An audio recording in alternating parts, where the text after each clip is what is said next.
La gente estúpida ha existido siempre. En todas las épocas, en todas las civilizaciones, en todas las culturas.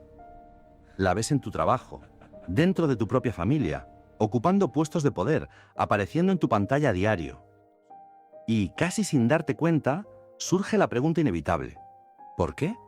¿Por qué sigue existiendo? ¿Por qué la estupidez persiste? ¿Por qué la selección natural no la ha eliminado? ¿Por qué las personas inteligentes parecen estar siempre en minoría frente a quienes no consiguen pensar con claridad? Arthur Schopenhauer dedicó gran parte de su vida a reflexionar sobre este fenómeno. Y lo que descubrió no fue que la gente estúpida sea un simple error de la naturaleza. No son accidentes evolutivos. La realidad es mucho más inquietante. La estupidez cumple una función. No para quien la encarna, sino para los sistemas en los que vive. La estupidez es útil. Es rentable. Es necesaria para mantener determinadas estructuras sociales. Y precisamente porque es útil, se conserva, se reproduce. Y en muchos casos, incluso se premia. No se trata de burlarse de nadie. Se trata de comprender un patrón profundo. Uno que ha dado forma a la civilización humana durante miles de años. Porque cuando entiendes por qué existe la gente estúpida, todo cambia. Dejas de sorprenderte cuando alcanzan posiciones de poder. Dejas de esperar que aprendan de sus errores. Dejas de confiar en que reaccionen de forma lógica. Y de repente, empiezas a ver la realidad con más claridad. No porque te vuelvas cínico, sino porque entiendes que estas personas existen por razones muy concretas. Y esas razones no van a desaparecer. Hoy voy a mostrarte los 7 mecanismos evolutivos y sociales que explican por qué existe la gente estúpida y por qué siempre seguirá existiendo. No para desilusionarte, sino para ayudarte a mirar la realidad de frente. Esta es la razón por la que la gente estúpida existe y por la que no va a desaparecer en ningún momento cercano. Empecemos. Aquí está el primero. La estupidez requiere menos energía que la inteligencia. Y esta es la primera gran razón de su persistencia. Pensar es caro. Caro en términos biológicos. Tu cerebro representa apenas el 2% del peso de tu cuerpo, pero consume alrededor del 20% de toda la energía disponible. Y la mayor parte de ese gasto se destina a las funciones cognitivas más exigentes. El razonamiento abstracto, el pensamiento crítico, la capacidad de detectar patrones, de cuestionar lo evidente. Schopenhauer comprendió esto de forma intuitiva. Observó que la mayoría de las personas evita pensar siempre que puede. No por maldad ni por pereza moral, sino porque pensar es trabajo. Es esfuerzo. Resulta mucho más sencillo absorber lo que otros dicen, repetir lo que cree la mayoría, seguir la corriente del grupo. Eso no es un fallo ético, es conservación de energía en sentido biológico. La persona que analiza críticamente cada información quema más calorías que quien se limita a aceptar lo que escucha. Y a lo largo del tiempo evolutivo, esa diferencia energética ha sido crucial. Imagina a nuestros antepasados. El que pasaba horas reflexionando de forma abstracta sobre si debía cazar o recolectar, podía morir de hambre mientras pensaba.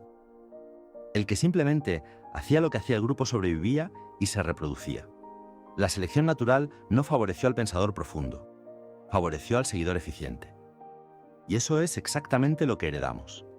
Sócrates ya lo había comprendido hace más de 2400 años. Pasó su vida en Atenas interrogando a quienes afirmaban saber. Y lo que descubrió fue inquietante. El conocimiento de la mayoría de las personas no era más que una repetición de opiniones jamás examinadas. Lo llamó falso conocimiento, la ilusión de comprender sin comprender realmente. Un artesano aseguraba entender la virtud porque sabía fabricar zapatos. Un político afirmaba comprender la justicia porque había ganado elecciones. Un sacerdote decía conocer a los dioses porque realizaba rituales. Ninguno había analizado sus propias creencias. Simplemente habían absorbido narrativas culturales y confundido familiaridad con comprensión. Sócrates los exponía con preguntas simples. Y, una tras otra, sus certezas se derrumbaban. Pero aquí está lo esencial.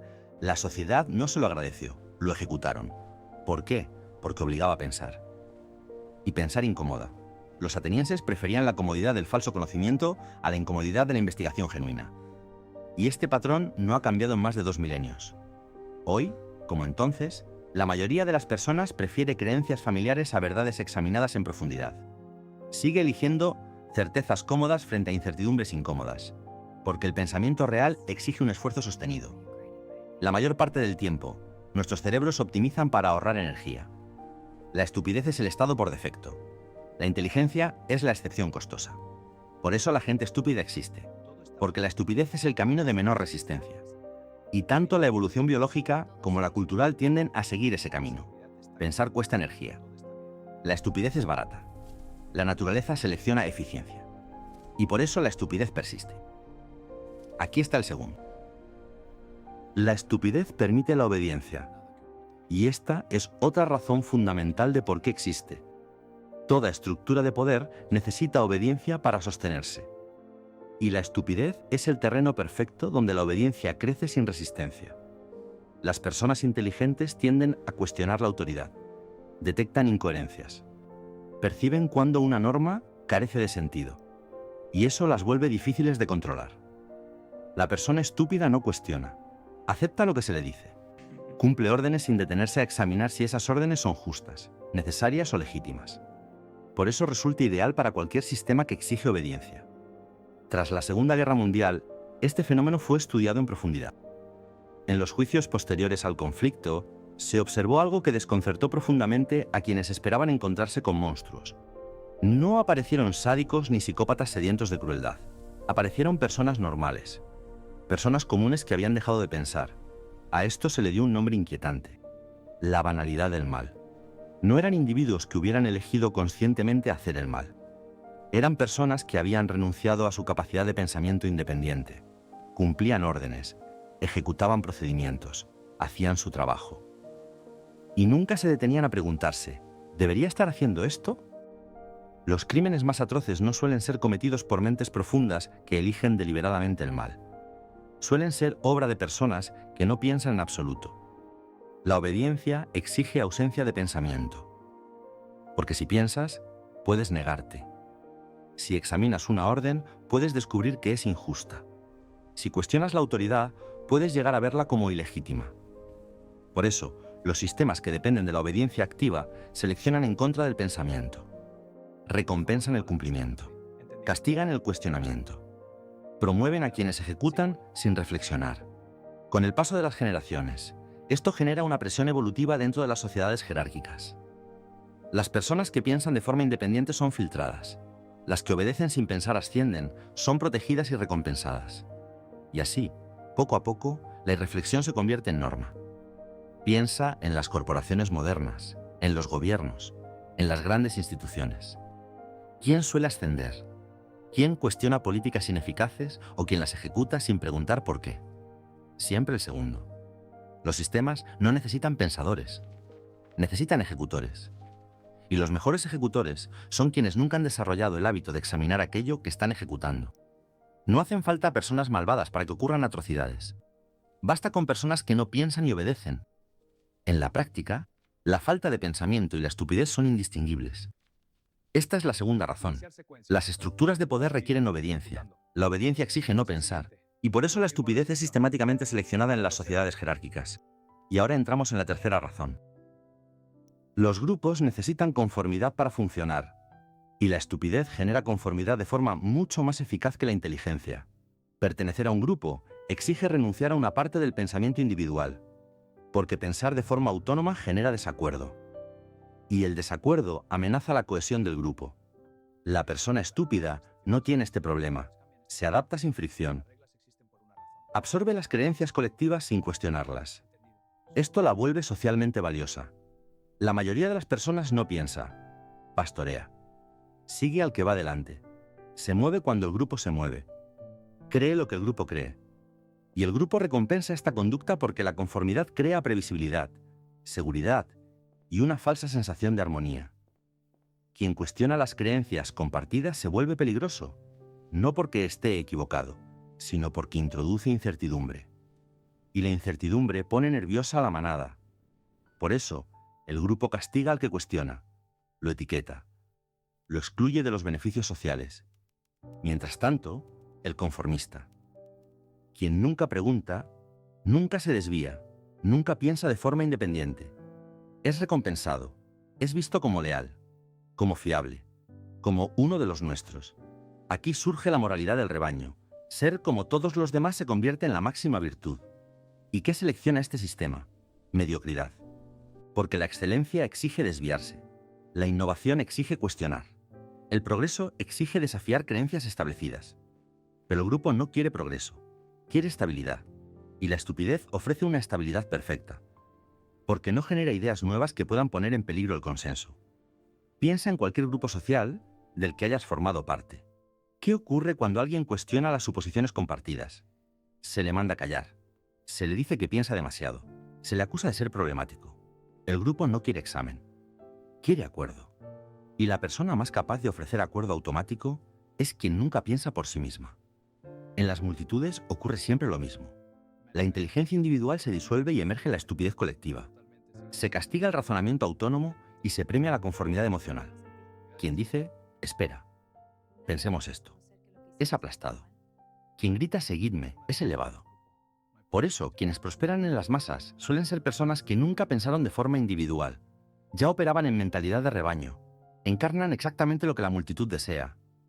De ahí que muchos demagogos no sean mentes brillantes ni estrategas sofisticados, sino personas genuinamente estúpidas que hablan, de manera natural, el lenguaje del grupo. Y el grupo los ama por ello. Esta es la tercera razón. Los grupos necesitan conformidad. La estupidez produce conformidad de forma natural, y la evolución social selecciona a quienes hacen a los grupos más estables. Aquí está la cuarta razón. La estupidez es inmune a la duda. Las personas inteligentes dudan, se cuestionan a sí mismas, reconocen sus límites. Y eso tiene un precio. Vacilación, lentitud en la toma de decisiones, ansiedad. La persona estúpida no experimenta nada de esto. Está segura, siempre segura, nunca paralizada por pensar demasiado. Y en muchos contextos, esa seguridad se convierte en una ventaja. Schopenhauer observó que quienes actúan con mayor determinación suelen ser, precisamente, quienes menos comprenden. Porque la comprensión revela complejidad, y la complejidad genera duda. La estupidez, en cambio, no percibe la complejidad. Y por eso no produce dudas. De ahí surge lo que Sócrates llamó la ilusión de confianza. Sócrates se dio cuenta de algo inquietante. Las personas más seguras de su conocimiento suelen ser las que menos saben. El artesano que dominaba una técnica concreta creía entenderlo todo. El político que ganaba una elección pensaba que comprendía el funcionamiento completo del gobierno. El sacerdote que había memorizado rituales creía comprender lo divino. Una competencia limitada en un solo ámbito generaba la ilusión de una comprensión total, y como proyectaban seguridad, la gente lo seguía. Mientras tanto, Sócrates afirmaba no saber nada, y eso lo hacía parecer débil, confundido, indeciso. Pero Sócrates tenía razón, y los seguros de sí mismos estaban equivocados. Aún así, la sociedad eligió seguir a los confiados. Porque la confianza resulta más persuasiva que la precisión. Este patrón no ha desaparecido, sigue plenamente vigente hoy. Observa quién accede a posiciones de liderazgo. ¿Quién obtiene visibilidad? ¿A quién se le da una plataforma? ¿Es la persona que reconoce la incertidumbre y explica la complejidad? ¿O la persona que proyecta certeza absoluta y ofrece respuestas simples? Siempre la segunda. La estupidez es más fácil de manipular, porque la duda, incluso cuando está plenamente justificada, suele percibirse como debilidad, mientras que la confianza, incluso cuando no tiene fundamento, se interpreta como fuerza.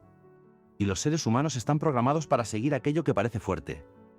Por eso, las personas estúpidas, liberadas de la duda que nace de una comprensión real, ascienden a posiciones de influencia. No porque sean mejores líderes, sino porque proyectan más seguridad.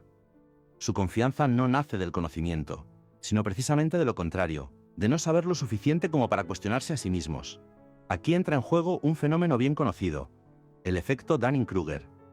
Las personas incompetentes tienden a sobreestimar sus capacidades porque carecen de la competencia necesaria para reconocer su propia incompetencia. Y esa sobreestimación genera una confianza desproporcionada. Esa confianza es lo que las hace visibles, lo que las hace parecer preparadas, lo que las selecciona para roles de liderazgo. Mientras tanto, las personas realmente competentes suelen infravalorarse, porque son conscientes de la complejidad, porque reconocen todos los factores que no controlan, porque saben lo que no saben. Esa humildad, lejos de ser valorada, suele confundirse con debilidad. Y así ocurre el patrón una y otra vez. Los estúpidos ascienden, los inteligentes dudan. Esta es la cuarta razón. La estupidez genera confianza al eliminar la duda interna. La sociedad recompensa la confianza. Y, como resultado, la gente estúpida asciende de forma sistemática. Aquí está la quinta razón por la que existe la gente estúpida. La inteligencia se castiga, la estupidez se recompensa. Toda estructura de poder necesita sujetos a los que pueda controlar. Y las personas estúpidas son más fáciles de manipular. Las personas inteligentes se resisten a la manipulación porque saben detectarla. Reconocen la propaganda. Identifican las falacias lógicas. Desconfían de las apelaciones emocionales y las examinan antes de reaccionar. La persona estúpida no hace nada de eso. Acepta lo que se le dice. Cree lo que ve. Reacciona emocionalmente sin analizar. Eso la convierte en el sujeto perfecto para la manipulación.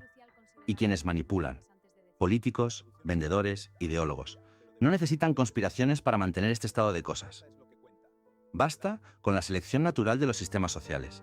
Una sociedad con una población estúpida es mucho más fácil de controlar que una formada por personas que piensan críticamente. Por eso sobreviven las estructuras que reducen el pensamiento crítico, mientras que aquellas que lo fomentan tienden a ser desestabilizadas. En los estudios sobre movimientos de masas se observó algo constante. Las multitudes son extraordinariamente fáciles de manipular mediante apelaciones emocionales simples. No hacen falta argumentos complejos. No hacen falta pruebas. No hace falta lógica. Basta con señalar a un enemigo claro al que culpar, ofrecer una solución sencilla, prometer una salida fácil y proporcionar una identidad simple. La multitud seguirá. Pero hay un detalle crucial. Esto solo funciona cuando las personas no están pensando. En el momento en que alguien empieza a analizar las afirmaciones, a pedir pruebas, a examinar la coherencia del discurso, se vuelve resistente a la manipulación. Desde la perspectiva del manipulador, el pensamiento es el enemigo, la estupidez es la aliada. Por eso los regímenes autoritarios atacan la educación. Por eso los demagogos ridiculizan a los intelectuales. Por eso los sistemas de propaganda demonizan el pensamiento crítico.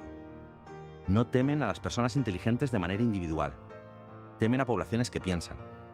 Las poblaciones que piensan son ingobernables. Cuestionan la autoridad. Exigen pruebas. Se resisten a las narrativas simplistas. Las poblaciones estúpidas, en cambio, son perfectamente gobernables. Aceptan la autoridad. Creen en las afirmaciones. Abrazan relatos simples.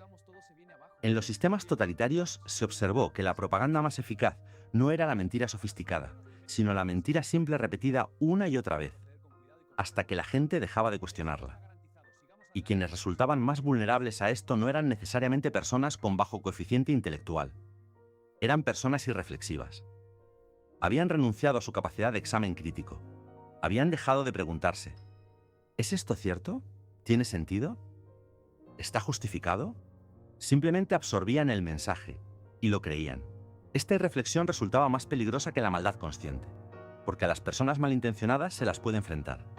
A las personas que no piensan se las puede utilizar. Por eso, los sistemas que necesitan poblaciones obedientes tienen un incentivo evolutivo para producir irreflexión, educación basada en la memorización en lugar del análisis, medios que priorizan la emoción sobre la información, culturas que premian la conformidad y castigan el cuestionamiento. Generación tras generación, el resultado es el mismo: poblaciones que no piensan. Esta es la quinta razón. Las personas estúpidas son más fáciles de manipular. Los sistemas que manipulan a las poblaciones tienen incentivos para mantener la estupidez. Y así, la estupidez persiste por selección sistémica. Aquí está la sexta razón. La estupidez se reproduce más rápido que la inteligencia.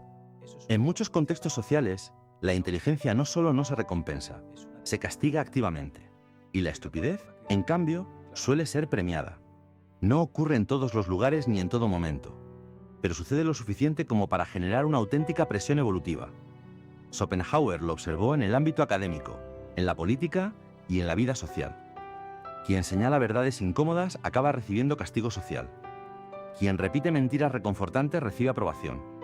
Quien piensa de forma independiente es etiquetado como problemático. Quien se conforma es visto como un jugador de equipo. Con el tiempo, este patrón selecciona comportamientos. Las personas inteligentes aprenden a ocultar su inteligencia, o son expulsadas de los sistemas sociales. Nietzsche identificó este fenómeno y lo llamó el triunfo de la mediocridad. Observó que las personas excepcionales resultan amenazantes para la mayoría, no por maldad, sino por su sola existencia. La presencia de una inteligencia genuina hace que la persona promedio se siente insuficiente. Y eso genera un incentivo psicológico muy poderoso: suprimir la excelencia. Como las personas promedio son mayoría, imponen las normas sociales. Normas que castigan desviarse de la media, que se burlan del exceso de esfuerzo, que celebran no complicarse. Estas normas no se diseñan conscientemente para destruir la inteligencia. Pero ese es su efecto. Porque la inteligencia se desvía. La inteligencia cuestiona. La inteligencia complica lo que otros quieren mantener simple. Y todo eso es penalizado por sistemas optimizados para proteger la mediocridad. Obsérvalo en la escuela. El estudiante que cuestiona el currículo es castigado por interrumpir. El que memoriza y repite es recompensado con buenas notas. El que piensa diferente se convierte en el problema. El que se adapta es etiquetado como exitoso. El patrón continúa en el trabajo. El empleado que detecta fallos estructurales es visto como negativo. El que ejecuta sin cuestionar asciende. Quien propone soluciones innovadoras es invitado a no salirse de su carril. Quien mantiene el statu quo es considerado valioso. Y en lo social ocurre lo mismo. La persona que desafía las creencias del grupo es excluida. La que las refuerza es celebrada. Quien dice verdades incómodas es llamado pretencioso. Quien repite mentiras agradables es considerado sabio. La conclusión es dura pero clara. La sociedad está organizada para proteger la mediocridad frente a la excelencia. No por conspiración. No de forma consciente. Sino por el comportamiento natural de autoprotección de la mayoría frente a quienes destacan. Y como las recompensas sociales moldean el comportamiento, y el comportamiento determina lo que se replica, surge una presión evolutiva muy concreta. Ser estúpido, o parecerlo, suele ser más rentable socialmente que ser inteligente. Así que muchas personas se adaptan, se vuelven estúpidas o aprenden a representar la estupidez. Y la estupidez auténtica persiste porque es el camino de menor resistencia social. Esta es la sexta razón. La inteligencia suele ser castigada socialmente. La estupidez suele ser recompensada. Y las presiones evolutivas terminan favoreciendo la estupidez frente a la inteligencia. Y ahora sí, queda la última razón. Quizá la más brutal de todas. La sabiduría oscura de Schopenhauer. Las personas estúpidas tienen, de media, más hijos que las personas inteligentes. Esto no es un juicio moral. Es un hecho demográfico documentado. Y genera una presión evolutiva que garantiza que la estupidez persista. Las personas inteligentes tienden a pensar demasiado antes de reproducirse. Se hacen preguntas. ¿Puedo permitírmelo? ¿Tendrán buenas oportunidades? ¿Estoy emocionalmente preparado? ¿Qué clase de mundo les estoy ofreciendo? Esa reflexión suele retrasar o incluso impedir la reproducción. La persona estúpida no se detiene en nada de esto. Se reproduce de forma impulsiva, sin planificación, sin considerar consecuencias. Y aunque cada caso individual pueda parecer mal gestionado, el efecto colectivo es claro: más hijos. Esto crea una realidad matemática sencilla. Si las personas estúpidas tienen más descendencia que las inteligentes, y la estupidez tiene algún componente hereditario, entonces su proporción en la población aumenta con el tiempo. Pero no es solo genética, es cultural. Los niños heredan patrones de pensamiento de su entorno. Y si ese entorno no valora el pensamiento crítico, los niños no lo desarrollan. Aprenden a conformarse en lugar de preguntar, a repetir en lugar de analizar, a seguir en lugar de examinar. Así, la estupidez se reproduce tanto genética como culturalmente. La inteligencia, no. Ya se advirtió que la modernidad estaba creando condiciones en las que la manada acabaría superando y dominando a lo excepcional. No por superioridad, sino por simple volumen. El rebaño no necesita ser mejor, solo necesita ser más numeroso. Y lo es. Aquí está el problema central. Una minoría inteligente no puede gobernar racionalmente a una mayoría estúpida, porque la mayoría no responde a la razón. Responde a la emoción, a la simplicidad y a la conformidad. A medida que aumenta la proporción de estupidez, las sociedades se vuelven más manipulables, más hostiles a la complejidad y más agresivas contra el pensamiento independiente. Se crea un ciclo de retroalimentación. Más estupidez implica más antiintelectualismo. Más antiintelectualismo implica mayor castigo a la inteligencia. Más castigo implica que menos personas inteligentes se reproduzcan. Y eso hace que la estupidez aumente aún más. Estamos viendo este ciclo acelerarse. Sistemas educativos que premian la memorización por encima del pensamiento. Medios que premian la simplicidad por encima de la profundidad. Culturas que recompensan la conformidad y penalizan la independencia. Todo ello reduce la ventaja de la inteligencia y amplifica la ventaja de la estupidez, y la realidad demográfica se encarga de que la tendencia continúe. Esto no es fatalismo, es una observación honesta. A menos que algo seleccione activamente la inteligencia, la estupidez dominará por pura ventaja reproductiva. Esta es la séptima razón. La estupidez se reproduce más rápido que la inteligencia, tanto genética como culturalmente. Y esto es lo que se comprendió sobre por qué la estupidez existe. No es un accidente. No es un castigo divino. No es una fase pasajera. La estupidez existe porque cumple funciones. Es energéticamente más barata. Facilita la obediencia. Refuerza la cohesión social. Elimina la duda interna y genera confianza. Es más fácil de manipular. Suele ser recompensada socialmente. Y se reproduce con mayor rapidez. Estos mecanismos han operado durante toda la historia. Operan ahora. Y seguirán operando. Se intentó combatir la falsedad y se castigó a quien lo hizo. Se predijo el triunfo del rebaño. Y se cumplió. Se advirtió de la estupidez colectiva de las masas y se ignoró. Se mostró cómo la irreflexión permite la atrocidad y no se aprendió. La estupidez no es un error del sistema, es una característica del sistema. Entonces, ¿qué hacer con este conocimiento? Dejar de esperar que la estupidez desaparezca. No lo hará. Dejar de esperar que las personas estúpidas se vuelvan razonables. No están diseñadas para eso. Dejar de sorprenderte cuando alcanzan el poder. El sistema la selecciona. En lugar de eso, reconoce la estupidez como una característica estructural de la realidad. Protege tu propia capacidad de pensar en un mundo que castiga el pensamiento. Elige con cuidado a las pocas personas capaces de pensar de forma independiente. Acepta que siempre estarás rodeado de estupidez y planifica en consecuencia. Esto no es pesimismo, es realismo. El problema no es que la estupidez exista. El problema sería rendirse a ella. Tu tarea no es eliminar la estupidez. Eso es imposible. Tu tarea es no sucumbir tú. Seguir pensando en un mundo que premia no pensar. Mantener la independencia en un mundo que recompensa la conformidad. Valorar la verdad en un mundo que prefiere mentiras cómodas. Eso es difícil, quizá lo más difícil de todo, pero es lo único que merece la pena. La estupidez existe, siempre existirá, pero no tienes por qué formar parte de ella. Si este vídeo te ha incomodado un poco, es buena señal. Significa que sigues pensando. En un mundo que premia la prisa, la certeza fácil y la conformidad, espacios como este existen para justo lo contrario, para parar, observar y mirar más allá de la superficie. Si te interesa seguir explorando estas ideas, psicología profunda, pensamiento crítico y una mirada honesta sobre la condición humana, puedes suscribirte a El Jardín Interior. Aquí seguimos cultivando preguntas, no respuestas cómodas. Y si quieres profundizar todavía más en lo que hemos hablado hoy, te recomiendo un libro que encaja perfectamente con este tema. La rebelión de las masas, de José Ortega y Gasset. Es una lectura clave para entender cómo el pensamiento colectivo, la mediocridad y la pérdida del pensamiento individual moldean las sociedades modernas. Te dejo el enlace en la descripción, por si quieres apoyarte en él para seguir reflexionando a tu ritmo. Gracias por estar aquí. Y recuerda, pensar sigue siendo un acto profundamente subversivo.